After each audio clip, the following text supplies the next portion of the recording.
ஆச்சி Royal gulab jamun packs ஒன்று வாங்கினால் ஒன்று இலவசம்.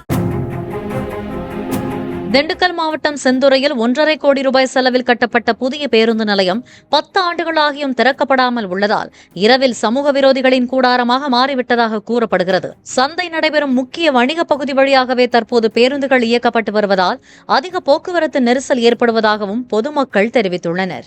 பேருந்து நிலையத்தை கட்டிட்டு இன்றைக்கு வரைக்குமே அந்த பேருந்து நிலையத்தை திறக்காமையே வச்சிருக்காங்க. திறக்காத சூழல்ல அங்க சமூக விரோதிகளோட கூடாரமா மாறிடுச்சு.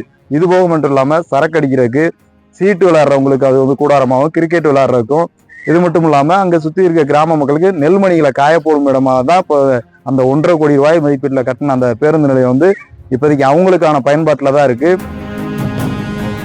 ஆச்சி ராயல் குலோப் ஜாமுன் பேக்ஸ் ஒன்று வாங்கினால் ஒன்று இலவசம். பிளே ஸ்டோர் மற்றும் ஆப் ஸ்டோரில் இருந்து பாலிமர் செயலியை QR கோடு மூலம் பதிவிறக்கம் செய்யுங்கள். செய்திகளை உடனுக்குடன் பெறுங்கள்.